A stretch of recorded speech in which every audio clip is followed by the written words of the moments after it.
Vamos lá. Portanto, permaneçam firmes nessa liberdade, pois Cristo verdadeiramente nos libertou. Não se submetam novamente à escravidão da lei. Prestem atenção. Eu, Paulo, lhes digo, se vocês se deixarem ser circuncidados, Cristo de nada lhes servirá. Volto a dizer, todo aquele que se deixa ser circuncidado deve obedecer a toda a lei. Pois se vocês procuram tornar-se justos diante de Deus pelo cumprimento da lei, foram separados de Cristo e caíram para longe da graça. Mas nós que vivemos pelo Espírito, esperamos ansiosamente receber pela fé a justiça que Deus nos prometeu. Pois em Cristo não há benefício algum em ser ou não circuncidado. O que importa é a fé que se expressa pelo amor. Vocês estavam indo bem na corrida. Quem os impediu de seguir a verdade? Certamente não foi Deus, que os levou a pensar assim. Pois Ele que os chamou para serem livres, um pouco de fermento se espalha por toda a massa.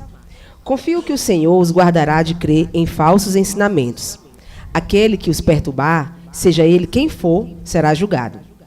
Irmãos, se eu ainda prego que vocês sejam circuncidados, como dizem alguns, por que continuo a ser perseguido? Se eu não pregasse a salvação exclusivamente por meio da cruz, ninguém se ofenderia. Esses sujeitos que os perturbam deveriam castrar a si mesmos. Porque vocês, irmãos, foram chamados para viver em liberdade. Não a usem, porém, para satisfazer sua natureza humana. Ao contrário, usem-na para servir uns aos outros em amor. Pois toda a lei pode ser resumida neste único mandamento: ame o seu próximo como a si mesmo. Mas se vocês estão sempre mordendo e devorando uns aos outros, tenham cuidado, pois correm o risco de se destruírem. Por isso digo, deixem que o Espírito guie sua vida. Assim, não satisfarão os anseios de sua natureza. A natureza humana deseja fazer exatamente o oposto do que o Espírito quer. E o Espírito nos impele na direção contrária àquela desejada pela natureza humana. Essas duas forças se confrontam o tempo todo, de modo que vocês não têm liberdade de pôr em prática o que intentam fazer. Quando, porém, são guiados pelo Espírito, não estão debaixo da lei. Quando seguem os desejos da natureza humana, os resultados são extremamente claros: imoralidade sexual, impureza, sensualidade, idolatria, feitiçaria, hostilidade, discórdias, ciúmes, acessos de raiva, ambições egoístas, dissensões, divisões, inveja, bebedeiras, festanças desregradas e outros pecados semelhantes. Repito o que disse antes: quem pratica essas coisas não herdará o reino de Deus. Mas o Espírito produz este fruto: amor, alegria, paz, paciência, amabilidade, bondade, fidelidade, mansidão e domínio próprio. Não há lei contra essas coisas. Aqueles que pertencem a Cristo Jesus crucificaram as paixões e os desejos de sua natureza humana. Uma vez que vivemos pelo Espírito, sigamos a direção do Espírito em todas as áreas de nossa vida. Não nos tornemos orgulhosos, provocando e invejando uns aos outros. Palavra da salvação, né? Senhor Deus, obrigado por mais um dia na tua casa, obrigado por esse momento tão especial, né? Esse culto está sendo bem maravilhoso, como são todos, né? Obrigado pelas bênçãos que tu tens derramado no nosso meio. E eu quero te pedir, em nome de Jesus, nesse momento, que abra as nossas mentes, os nossos corações, para que a gente receba mais um pouco do maná teu, Deus, todos os dias que a gente pede tanto e ora para melhorar, para evoluir, né? Quero pedir que o Senhor abençoe o Ivo, que ele seja usado por ti, porque eu acredito que ele e que a mente dele e as palavras que saiam da boca dele venham para nos abençoar. Quero te pedir, em nome de Jesus, que a gente aprenda a cada dia mais e mais a saber lidar com essa liberdade tão maravilhosa que tu nos dá e a saber fazer realmente, atender o que tu espera de nós, através do teu Espírito Santo. É o que eu te oro, o que eu te peço e já te agradeço. Amém. Amém. Amém. Quando a Carol terminou de ler, disse palavra da salvação, mais do que bendito foi esta palavra. Gálatas 5 deveria ser uma leitura diária para todo cristão. Se ele lesse todo dia, Gálatas 5 antes de sair de casa, de repente algumas coisas poderiam começar a mudar na vida dele. Se não só lesse, mas interiorizasse o que está dito aqui. Porque aqui há um resumo de todo o Evangelho. Gálatas 5 é aquele tipo de texto que toda a Bíblia pode se perder. Se tivesse Gálatas 5, já dava conta. Se mantivesse o Sermão da Montanha, Gálatas 5 e a carta de João, pronto, não precisava mais nada.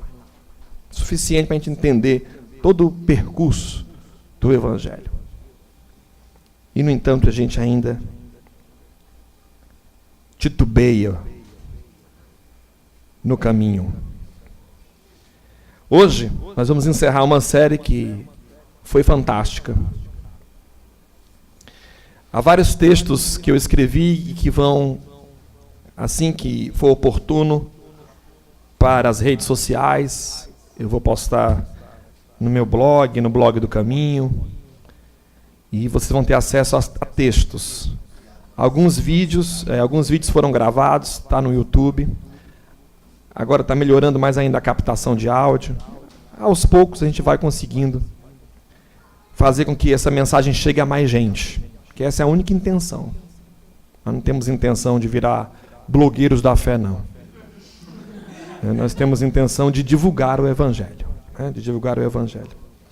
E realmente o alcance é maior do que o que a gente imagina deste Evangelho que a gente ensina. E hoje a gente encerra essa série de mensagens questionando, afinal de contas, o que fazer com a liberdade que a gente sabe que tem em Cristo. O que fazer com ela? A gente viajou desde o conceito da liberdade, passando pelas prisões, até o princípio do escândalo da liberdade pregado no Evangelho de Jesus Cristo, que, em resumo, significaria que a liberdade do Evangelho é o fim da lei. A heresia, a grande heresia da pregação da liberdade é porque ela põe fim à lei. Ela tira o sujeito do lugar mais seguro e mais conhecido que ele tinha de relação com a sua própria moral, com a sua própria identidade moral.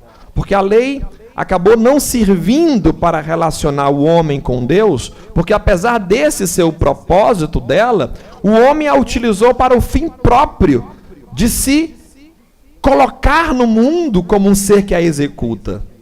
Ou seja, ele já não tinha mais o alvo em vista. Ele tinha a si em vista no cumprimento da lei. O homem cumpria a lei não por causa de Deus, mas cumpria a lei por causa de si. E a lei virava a justificativa para todo o princípio de arrogância presente nele, colocando ele sob uma escravidão maior do que aquele que ele tinha antes da lei. Não que ele não fosse escravo antes da lei, porque ele já pecava, diz Paulo em Romanos, em Coríntios, de que sempre o homem foi escravo, porque o homem morre desde sempre. Até antes da lei o homem já morria e o salário do pecado é a morte. No entanto, com a lei se aviltou o pecado, porque o homem passa a utilizá-la não com o fim de se libertar do pecado, mas de negociar com o pecado. A lei vira um mecanismo de negociação do sujeito com a própria arrogância moral dele. E aí, os mais escravos desse tipo de lei são justamente aqueles que supostamente apregou a liberdade. Mas aí quando Cristo vem e quebra com essa lógica religiosa, a mensagem dele vira escândalo. Ele mesmo vai ser um escândalo para o seu povo, porque ele foi aquele que encarnou o descumprimento da lei. E não adianta a gente ficar com essa papagaiada, às vezes teológica. Não, Jesus não descumpriu tudo, meu amigo. Descumpriu tudo.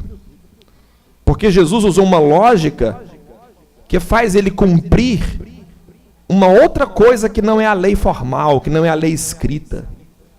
Ele vai para um campo que, para os religiosos de seu tempo, era o campo da heresia. Ele vai para o campo da interpretação e não dos regimentos puros da lei. Ele vai para o campo de o significado disto está para além do texto. E isso choca aqueles que precisam do texto, precisam da lei para valer a própria arrogância moral. Porque sem ela ele deixa de ser.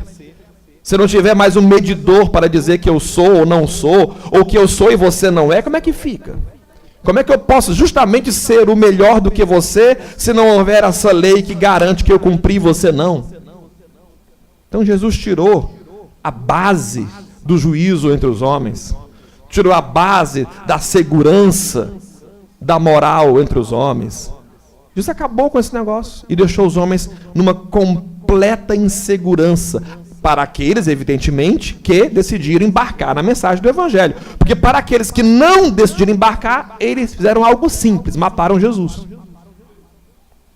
E permaneceram com a lei. Que é o que a gente ainda faz hoje.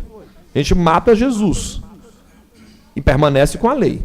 Só que a gente sofisticou e chamou a lei de Jesus e mata Jesus e batizou Jesus agora em outros nomes. Liberais, teólogos, cruz, frios, sei lá, caminho da graça, batiza outro nome, mata essa galera e volta para a lei, que é Jesus agora no nosso caso. Mas o fato é que aquele que entendeu a mensagem por nós pregado nesse mês inteiro, já percebeu que a liberdade é o grande presente do Evangelho de Jesus. Não é à toa que o texto começa dizendo: foi para a liberdade que Cristo nos libertou. A liberdade é o grande presente. No entanto, o maior desafio dos caminhantes é justamente saber o que fazer com ela. Sabe, tem aquele tipo de presente que você não sabe o que fazer? Tipo, se eu ganhasse na Mega Sena do próxima quarta-feira de 125 milhões de reais, era literalmente mais ou menos assim que eu me senti. O que eu faço com isso, né? Sei não, eu não sei o que fazer com isso não. Eu não sei se eu sumia, né? Eu não sei se eu repartia em vários pedacinhos para um monte de gente. Eu não sei se... A gente às vezes pensa que sabe o que faz com um negócio desse, né? Mas a maior prova que a gente não sabe fazer alguma coisa com muito dinheiro são os relatos das pessoas que ganharam muito dinheiro. A maioria delas dava o dízimo, né? Era uma boa saída. Entendeu? As pessoas não souberam lidar com o dinheiro, não. Se ferraram na vida. Teve gente que, na verdade, cavou a própria cova e se lascou. Sabe? Se ferrou mesmo. Ou seja, a gente pensa que sabe lidar com algumas coisas. Eu não sei, não. Eu tenho medo, assim, às vezes. Nem eu queria, mas o que eu tenho medo... Eu não é mentir. Você podia ser só, né? 1 milhão. Podia ganhar 125 pessoas, né?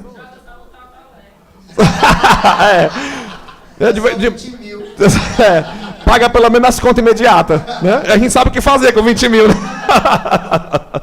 Então tem presente que a gente não sabe o que fazer com ele.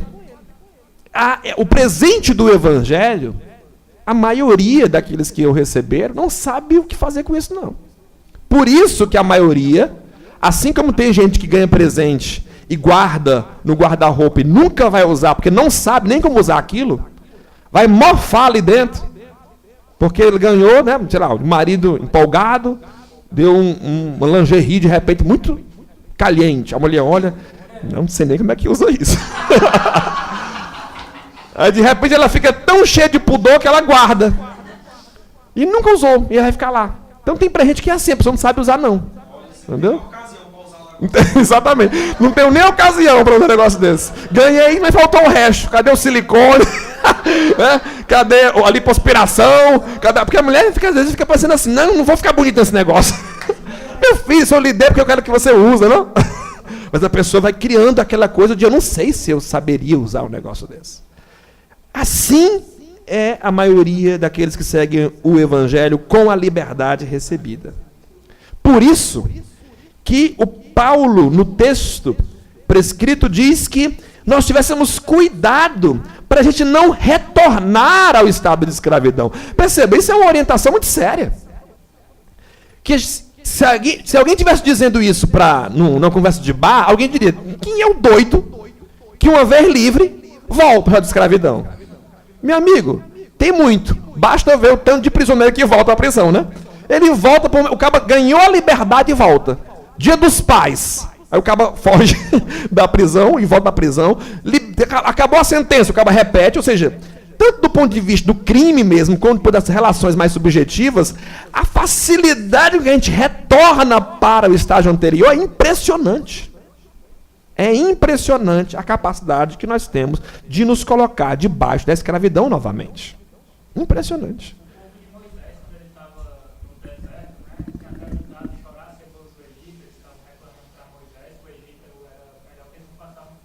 Exatamente.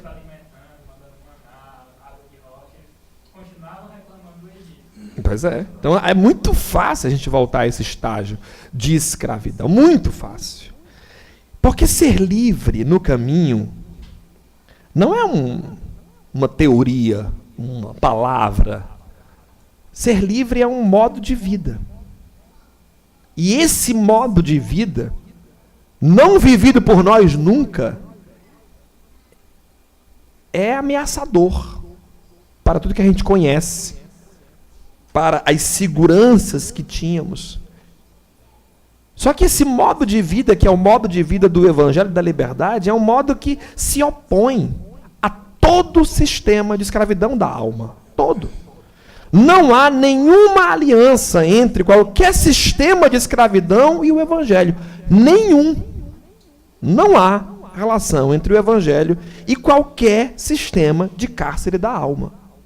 Então, se alguém em algum lugar pregar para você o Evangelho, mas tiver qualquer dose, escuta o que eu estou lhe dizendo, qualquer dose que não é de liberdade, o que você tem ali dentro é um falso Evangelho. Um falso Evangelho. Paulo vai dizer, inclusive, que é um outro Evangelho que deve ser anátema. E aqui em Gálatas, lido pela Carol, está escrito, um pouco de fermento acaba com todo o negócio, meu amigo. Acaba. Então não adianta você ir para a igreja legalzinha, que vai lhe dar 90% de liberdade e 10% de não. Porque tem que ter 10, né? Porque ainda é justificado o discurso. Porque tem que ter 10 para pôr limite. Não pode deixar o povo livre. Tem que botar um limite aqui no negócio. Porque esses 10 estragou tudo. Você não tem mais evangelho. Não existe 90% de evangelho. Ou o evangelho é tudo, ou ele não é nada. É simples assim. Ou a gente mantém o evangelho na pureza do que ele propõe, no desafio que ele propõe, ou ele não é evangelho. E esse modo de vida proposto pelo evangelho, ele é movido por um único poder, que não é o da lei, nós já falamos domingo passado, é o amor. O amor é o único movente do modo de vida daqueles que seguem o evangelho. O único. Quando eu digo único, entenda, é o único mesmo. Não tem outro. Ou seja, em outras palavras, o caminho da liberdade é o amor. Não há como ser livre se não estar movido por esse sentimento, por essa potência, por essa condição. Não há. Portanto, o caminho da liberdade não é qualquer caminho. Não é. Engana-se muito quem acha que o caminho proposto do Evangelho da Liberdade é qualquer caminho. O caminho da liberdade do Evangelho é o caminho de Deus. Não é o seu caminho da liberdade. É o caminho de Deus, na qual você é livre. E o amor que eu estou me referindo não é qualquer amor. Não é amor que você devota aos Vingadores. Não é amor que você devota aos Beatles. Não é amor que você devota à sua mulher. Não é qualquer amor. É o amor de Deus. Portanto, liberdade só faz sentido se ela existir sob essa motivação do amor de Deus, no combate constante contra o mal. Se você não tem um sujeito que é combativo ao mal, você provavelmente não está diante da pessoa livre. Você pode estar diante da pessoa besta, e não da pessoa livre. Eu sou tão livre que eu estou aqui na paz. Não me meto mais em nenhuma confusão. Sou uma pessoa da paz, sou livre. Não, você é um idiota. no termo mais adequado para isso. Porque o livre, ele é um modo de vida tão potente, movido pelo amor, que não tem como ele não combater o mal. Perceba, liberdade e combate, liberdade e militância. Todo livre é um militante. Todo ser livre é um militante. Pelo bem. Porque liberdade em Cristo é liberdade para agir. Liberdade em Cristo é liberdade para agir. E agir envolve o quê? Agir envolve responsabilidade. Às vezes a gente pensa que a liberdade em Cristo é liberdade para ser. Não. A liberdade em Cristo é para agir. Não é para ser um ser estático, é para agir. E isso envolverá responsabilidade. Por isso que nenhum ser infantil é livre. Nenhum ser infantil é livre. Às vezes a gente pensa que criança é o ser mais livre que tem. Não, é o mais escravo de todos. Não, é criança tão lindo, tão livre uma criança. Não tem nada de livre numa criança. Primeiro, ela é tão escrava que ela nem percebe que ela é comandada. Todo mundo manda nela. Então, o ser infantil não é livre. Só quem alcança a estatura da maioridade, só quem alcança a maturidade, é que pode dizer se uma pessoa é livre. Se você não está nesse estágio, meu amigo, você é apenas um brincalhão que confunde brincadeira com liberdade. Se você não alcança o estado da maturidade, você é apenas alguém que acha que porque é engraçado e fala tudo o que quer, aí é o livre da história. Não, você não é livre, você é só um menino. Só um menino. No dia que você se tornar um homem, no dia que você se tornar uma mulher, no dia que você crescer em estatura, aí você deixa o campo da escravidão dos sentidos e entra para o campo da liberdade. Porque os de menoridade são sempre escravos, ou da lei, ou de si mesmos. Sempre. O homem livre, no entanto, ele sabe escolher. O homem livre sabe escolher. E aqui é onde está o princípio da liberdade do indivíduo. Ele sabe escolher o que há de melhor. E o grande problema dessa liberdade é que quando ela surge, ela dá essa sensação do que eu vou fazer com ela, porque pela primeira vez eu vou ter que fazer uma escolha que não está mais mediada pela lei. Porque antecipadamente eu já sabia o que fazer, como uma criança. Uma criança sabe tanto o que fazer, quando ela não faz aquilo que ela tem que fazer, ela já sabe que está fazendo o que não tem que fazer. O do mais miudinho, impressionante como umas criancinhas já hoje, bem pequenininha, então assim, indo pegar o negócio já olhando para todos os cantos. Alguns teólogos dizem, está vendo, a lei está instalada dentro dele. Não é nada de lei, não, porque o pai já disse um não uma vez, e ele já teve medo do grito do pai. Então ele sabe o que pode e o que não pode. Só que esse saber dele não é a liberdade, porque ele está fazendo ou não fazendo concernente àquela lei instalada. Ele não sabe de nada, ele vai aprender aquilo que todos nós aprendemos com maestria, vai fazer na frente do pai para agradar, vai fazer afastado quando não tiver, e assim vai ser a vida dele. Como vai ser a nossa. Uma vida à mostra e uma vida às escondidas. Liberdade não é isso. Liberdade é saber escolher. Mas o problema é que a gente, como sempre teve alguém para dizer, o que eu tenho que fazer? É isso, meu irmão, você tem que fazer isso. Ó, um homem de Deus faz isso. Uma mulher de Deus faz isso. Aqui na igreja é o seguinte, pessoa só canta se fizer assim. Coitado, você pode ler aqui. Entendeu? Então, assim, a pessoa, então, quando sai desse campo, e aí diz, bom, agora você vai ter que escolher. Ela fica tão perdida que ela pode voltar à escravidão às avessas. Como assim? Em vez de ter uma lei que dizia que ela não podia, ela agora sai arrebentando com tudo e com todos, em sua pseudo-liberdade, porque como ela não sabe escolher, ela agora é extravagante em sua liberdade. Ela não escolhe nada, na verdade, supostamente, aceita tudo. Aí ela torna-se escrava não de uma lei de sistema, ela se torna escrava de si mesma, de suas emoções, de sua verdade particular, de seu interesse. Surge o famoso, mas o culto está em mim, eu que sou, Deus está em mim, o culto está em mim. Não precisa dessas coisas aí. Não. O que ela quiser eu vou, não quiser que eu não vou. E assim vai. Eu que sei. Aí ele, na verdade, dá uma lei para si, sem estar fazendo isso que eu estou dizendo, saber escolher, porque ele não está escolhendo, ele apenas está seguindo a tendência de chamar a si mesmo de Senhor. Ele transitou de um Senhor externo, que era a lei, para um Senhor de si, ele. E eu acabei de dizer que o caminho da liberdade é o caminho de quê, gente? Mas antes disso, lá na frente, é o caminho de Deus, é o caminho do amor. Não é o meu caminho. Não é o meu. Então engana-se muito que se o evangelho veio libertar para você seguir o seu caminho. Não, meu amigo. Isso aí é Raul Seixas. Não é Jesus. É? Jesus, ele veio libertar você para seguir o caminho de Deus. Só que o caminho de Deus não está prescrito numa lei rígida, como pensavam os judeus, que ao utilizá-la apenas deixaram a sua vaidade acoplada a ela. O caminho de Deus está inscrito no coração para mobilizar o sujeito a uma percepção, a fim de que ele faça uma escolha conveniente em cada circunstância.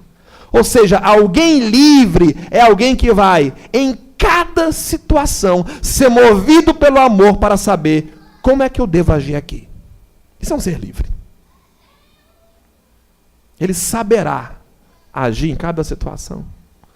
Porque cada situação se permeará de circunstâncias que aquela lei fixa não dá conta. No encontro de homens, inclusive, eu não vou contar aqui um detalhe, mas eu vou tentar aqui parafrasear, porque foi pesada a pergunta que me fizeram no encontro de homens. E tudo que acontece no encontro de homens fica no encontro de homens. Né? Mas foi feita uma pergunta para mim, que era uma pergunta que podia ser até uma pegadinha. Né, Yuri? Aquela pergunta que você vai assim, é pecado ou não é pecado? De sábado, não sei o quê. Eu disse, meu Deus, como é que responde um negócio desse sem cair no moralismo e sem permitir que a pessoa que está perguntando e os outros ouvintes achem que não, agora, meu amigo, a putaria tá grande. Vamos soltar os cachorros, o negócio tá... Era aquela pergunta assim, que se eu dissesse por um lado... Não, minha senhora... O que acontece no encontro de homens, fica no encontro de homens. É o código. Entendeu? E o outro está quase dizendo, mas vai ficar no quase. Só que observe, eu respondi, e a minha resposta foi essa aqui. Não há uma lei escrita para você vai fazer assim ou vai fazer assado. Você vai ser movido pela potência do amor para perguntar a si mesmo, nessa circunstância aqui, é isso que eu devo fazer? Isso aqui é um homem livre. O homem livre não é aquele que faz ou não faz porque alguém disse que deve ou não deve. É alguém que, movido pelo amor, dirá para si mesmo. Não vai ficar fazendo lei para os outros. Dirá para si mesmo. É assim que eu devo agir aqui nessa circunstância? É esse o sentido daquela velha e conhecida frase: todas as coisas me são lícitas, mas nem tudo me convém. Esse nem tudo me convém, na igreja religiosa, da qual muitos fizeram parte, virou um monte de regrinhas do não convém. Ó, viu, irmão? Não convém isso, não convém isso, não convém isso. Que palhaçada! Para que serve um texto desse se o não convém está posto já? Então, na verdade, essas coisas que não me convém já listado, não me é lícito. Então a frase, tudo me é lícito, está errada. A questão do tudo me é lícito, mas tudo me convém, é uma questão de ordem subjetiva, pessoal e intransferível. Eu, motivado pelo amor, conduzido pelo Espírito, sei o que fazer nesta circunstância. Que é muito diferente de outra circunstância, que pode até parecer exatamente a mesma, mas não é. Não é, porque cada circunstância é própria. E é o Espírito que torna a pessoa apta para uma verdadeira opção, dando a ela discernimento. Por isso que um dos dons do Espírito lido aqui é o quê? Discernimento. Autodomínio. É isso que o Espírito gera nos indivíduos livres. No entanto, viver essa vida não é uma opção tão interessante quanto parece aqui na minha fala. E quando a gente vai falando de liberdade, no primeiro momento fica, oh, que maravilha. É tudo que eu quero para a minha vida é isso aí. Oh, mentira. Oh, mentira grande. Porque viver a liberdade é uma opção que deixa no sujeito uma sensação de desinstalar-se, de perder o chão. E é incômodo demais. É incômodo demais não saber o que fazer. É incômodo demais não saber se eu devo ou não devo. É incômodo demais a perturbação que gera na mente a decisão ficar exclusivamente sobre um critério particular dessa condução do Espírito. Eu preciso de um versículo bíblico. Eu preciso de uma caixinha de promessa. Eu preciso de alguém que diga. De um profeta. Eu preciso de alguém. Eu preciso de alguém. Senão, como é que fica essa minha vida? Como é que fica? Eu não quero isso. Ou seja, a liberdade leva o sujeito a enfrentar a si mesmo. Que até então ele não tinha se enfrentado porque ele tinha um espelhamento da lei. Quando ela sai, ele vai ter que se enfrentar. Afinal de contas, qual é a tua? Qual é a tua? O que tu queres? Você tem que aprender a responder essa pergunta. O que você quer? O que você quer? É uma experiência de mudança progressiva e mudar incomoda. Mudar incomoda. Até porque essa mudança é sempre ameaçada. O tempo todo você vai ser ameaçado ao retorno. A não liberdade. O tempo todo. Liberdade incomoda. Liberdade incomoda. E quando o homem foge dessa responsabilidade que a liberdade traz, o que ele faz? Ele inventa deuses. Ele inventa um monte de deuses para esconder-se de trás desses deuses. Toda a insegurança dele fica mascarada por esses deuses que ele cria. É um cara inseguro que sem esse Deus a insegurança mostra. Então ele precisa da segurança da lei para que não se instale nele aquilo que já está, a sua insegurança. Então ele precisa dos deuses. Seja ele Jeová, Alá, Jesus, Maomé ou quem quer que for. Ele precisa desse Deus. Ele precisa criar um fetiche que produza nele tranquilidade e estabilidade. Ele precisa ir lá fazer a confissão no rito. Ele precisa criar um mecanismo para que ele dê conta. Ele não consegue se livrar dessa mecanização para agir livremente no espírito. Ele não consegue. Porque a religião é uma espécie de droga que anestesia o sujeito para ele não sentir os incômodos da liberdade. Para ele não sentir esse incômodo. E aí, em lugar de receber um pacote pré-fabricado, cheio de normas, preceitos, gestos obrigatórios, ou coisa parecida, os caminhantes que estão ouvindo a mensagem do Evangelho, eles estão sendo estimulados a todo tempo, serem guiados pelo único fruto, realmente, do Evangelho, que é a liberdade movida pelo amor. Eles são, o tempo todo, conduzidos a isso. Então, existe um preço na liberdade. E é esse preço que muitos de nós não quer pagar, por mais que diga que almeja a liberdade. O preço da liberdade é a obrigação de escolher.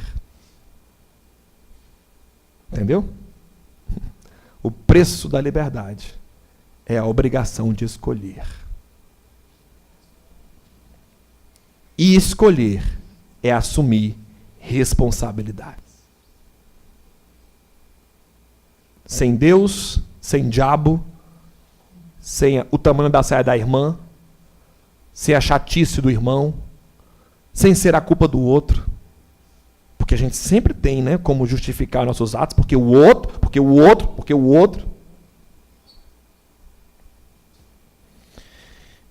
Mas, Ivo, então isso quer dizer que não existe nenhum modelo? Então, realmente é subjetivo dessa forma mesmo que você está pontuando? Não há um modelo que nos norteie para a prática dessa liberdade no Evangelho? Existe. Existe um modelo, sim. Apesar de o discurso anterior soar como não há nenhum modelo, existe um modelo. E eu vou expressar para vocês esse modelo e está presente no texto lido. Primeira coisa que acontece com o ser livre, é uma característica típica dele, é que ele é um combatente, e eu já disse isso no início da minha fala, de toda estrutura de dominação e discriminação. Um sujeito livre, que não se incomoda com o mal, não é livre. Um sujeito livre, que vê uma prostituta apedrejada e tem pedra nas mãos, ele não é um sujeito livre. que ele percebe o sistema hipócrita ao redor e aplaude ele como se fosse uma coisa muito bonita, porque a lei está sendo exaltada, ele não é livre. Um sujeito que percebe que os sistemas são hipócritas, engessados, mentirosos, sufocantes, e ele se instala nele, porque diz assim, mas é aqui, né? É a minha, como é que eu faço? É um sujeito escravo. Um sujeito livre é um ser combatente. Combatente. Ele vai incomodar. Porque ele vai pontuar que qualquer coisa que não seja o evangelho vai ser por mim combatida. Ponto. Não tem esse negócio de tolerância. Quando o que está posto do outro lado é a negação da vida. É a negação da liberdade. Jesus não era tolerante com a negação da vida e com a negação da liberdade. Ele é um combatente. Segundo, todo ser livre é um ser aberto a ouvir a diversidade de vozes que lhe cercam. Todo ser livre é aberto a ouvir essa diversidade para compreender cada situação em sua singularidade. Ou seja, um ser livre, ele não tem um pacote que está colado no seu ouvido, e aí ele não escuta ninguém, porque ele só escuta o pacote. Tudo que chega nele é filtrado pelo pacote, e ele escuta tudo de maneira igual. Isso não é um ser livre, é um ser escravo. Um ser livre, ele arrebenta essas lógicas do pacote, e ele escuta a diversidade de vozes. Por isso que quando eu respondi para a Yura, não tem como eu responder para você, para ele, para o outro, de maneira semelhante. Traga para mim a história, venha você, fale comigo. E aí eu diria assim, porque é nesta circunstância que a liberdade surge. Eu tenho que ouvir aquela história. Não pode ser a história da história da história. Tem que ser aquela história. Eu tenho que estar aberto para agir em cada história dessa com o motivador da liberdade. Qual é o motivo da liberdade, gente? O amor. Ou, em outra palavra, a caridade ou a misericórdia. Sim, um ser livre é um ser misericordioso. Um ser livre é um ser misericordioso. Não tem misericórdia em você, você não é livre. Sinto muito lhe informar. Mas você não é. Gálatas 5,13. Olha o que está escrito em Gálatas 5,13. Olha que lindo. Vós fostes chamados à liberdade, irmãos. Que a liberdade não sirva para vocês darem pretextos para si mesmo. Está vendo aí o si mesmo como prisão? Em algumas traduções tem carne. Aí a mentalidade adoecida do evangélico pensa carne, pensa logo sexo. Carne aqui é si mesmo. Inclusive pode ser um si mesmo bem espiritualizado. Ela pode ser até casto aqui, mas está cheio de si mesmo. Ele usa para pretexto de si mesmo. E aí ele diz, mas use a liberdade para quê? Para a caridade. Para se colocar a serviço dos outros. Coloque-se a serviço dos outros. É isso. A partir desse texto que nos leva para o próximo destaque, que é o terceiro. Todo ser livre serve. Todo ser livre serve. E aqui está um possível paradoxo, porque servo, serviço, lembra logo o quê? O escravo. Só que, na verdade, o escravo nunca serve. Esse é o grande engano. Escravo não serve. Escravo executa a obrigação. Entende? É muito diferente. Servir é uma ação minha. Ou seja, quando um cabo bota uma arma na minha cabeça e diz, passa a carteira, eu não estou servindo ele. Mesmo que eu faça com todo amor do mundo, sim, Senhor. Mais alguma coisa, Senhor? Mesmo que eu faça assim, isso não é um serviço. Serviço é se o cabo tivesse ali, eu peguei minha carteira aqui, para você. Isso é um serviço. Há uma disposição do sujeito, e só um livre pode fazer isso. Só um ser livre serve. Só um ser livre é capaz de entregar-se em amor ao bem do próximo. Só um ser livre. É por isso que tem tão poucos. Porque tem poucos livres. Porque quem não serve, não ama. Quem não serve, não ama.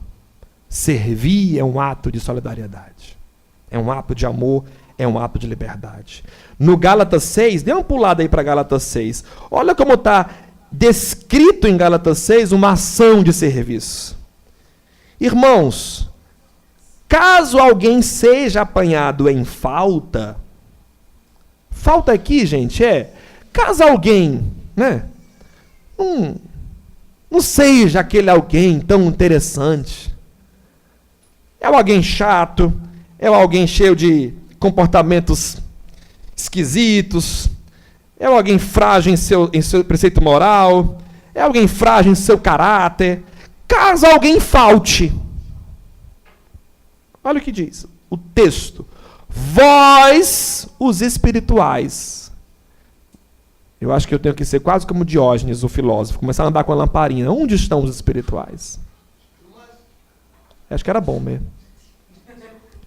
Vós, os espirituais, corrigi esse tal com o espírito de mansidão. Olha aí. Cuidando de ti mesmo, para que também tu não sejas tentado. Carregai o peso uns dos outros, e assim cumprireis a lei de Cristo. Se alguém pensa ser alguma coisa, não sendo nada, engana-se a si mesmo. Cada um examine a sua própria conduta, e então terá do que se gloriar por si só, e não por referência ao outro, pois cada qual carregará o seu próprio fardo. É um princípio de serviço de outra modalidade. É um serviço maduro, adulto. Não é uma subserviência qualquer. Não é um paparico qualquer. É uma correção. Nenhum de vocês aqui vão ter de mim um paparico quando eu preciso corrigi-los. E eu só os corrijo porque o tempo todo eu estou cuidando de mim mesmo. Inclusive não pensando de mim nada do que não convém. Por isso, sei dos fardos que carrego e quero ajudar vocês no carregar de vocês. Quarto, todo ser livre não está em disputa pelo poder ou pelo status, de qualquer coisa que seja. Um ser livre não está para estas coisas. Não está. E aí tem um texto muito interessante logo abaixo desse que nós lemos, é o próximo versículo. Tá? Quem é instruído na palavra, torne participante em toda sorte de bem aquele que o instrui. Deixa eu traduzir para você se entendeu. Se você é ensinado por alguém a liberdade do Evangelho, pegue o que é seu e dê para ele. É o que está aqui escrito.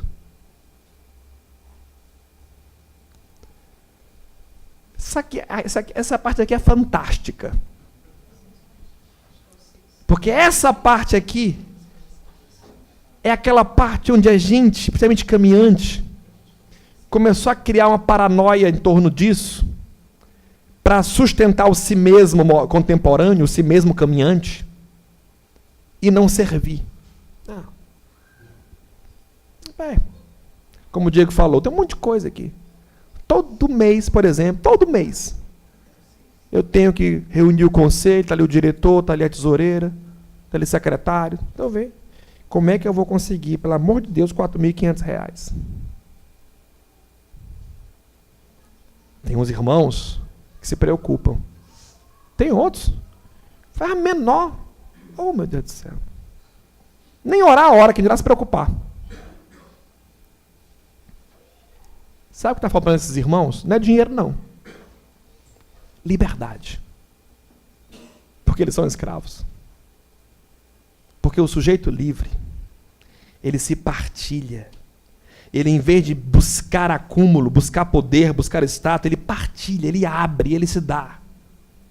E aí é interessante porque o texto vai falar de dinheiro, porque talvez dinheiro é um lugar daqueles que a gente mais se incomoda de falar e mexer. Como a gente se incomoda? Como é um negócio que mexe com nossos brios? Como é um Deus que nos prende? Mexa com tudo, mas não mexa com o meu dinheiro, não. Mexa com o dinheiro do sujo para você ver como ele se altera. E aqui tem um princípio de partilha impressionante. Se você é instruído, ou seja, se você receber um benefício, como é que você não vai beneficiar quem lhe beneficia? Isso aqui é o princípio da gratidão, está aqui embutido. O princípio da troca, o princípio do serviço, o princípio da lógica do amor, tudo tá aqui. É o princípio de que eu sou livre para me libertar daquilo que supostamente eu digo que é meu, para entender que eu não tenho é nada, porque tudo é dele. Tudo é dele. Bianca, algumas vezes, quando a gente está falando sobre isso e mantendo as coisas, a gente já não sabe mais nem como é que separa uma coisa da outra. Não tem esse negócio, não, mas eu preciso. Eu paguei todas as contas do caminho. 10 dias depois, sabe o que aconteceu? Que eu paguei as contas do caminho, Bianca me liga. Meu filho, você não pagou seu carro, não. E eu, vale, meu Deus do céu, mas não é dia 25? Não, meu filho, foi dia 14. E vocês sabem, quem já comprou um carro, o que significa um dia de juros de um carro. Né? Por que eu não botei o carro na frente de tudo que era das outras demais coisas? Porque o meu é insignificante. O carro não é dos bois. Porque o meu é insignificante. Porque eu estou preocupado em manter a capacidade de você vir aqui, ouvir o Evangelho e conseguir mudar a sua vida. Essa é a minha preocupação. Um dia que não pagar mais o carro, vende ele, dá ele de volta, leva de volta, pode levar. Essa não é a minha preocupação. Mas isso é para mostrar para você o quanto o ser livre se liberta, inclusive, daquilo que mais aprisiona um homem, a sua ideia de que ele é dono de alguma coisa. De que ele é senhor de alguma coisa. Ele fica livre dessa conotação de ser dono de alguma coisa, de que é meu alguma coisa. Não, é nosso. Venha, partilhe. E assim, concluindo, lutando contra os sistemas de opressão, na medida em que a gente se abre para a diversidade humana, para compreender cada situação e agir em amor diante delas, servindo ao próximo e partilhando com ele o que temos, é que nós cumprimos a lei do amor. E aí andaremos no caminho da liberdade. O contrário disso é religião, engano, ilusão e prisão. Escolha hoje o caminho que você quer seguir. Amém?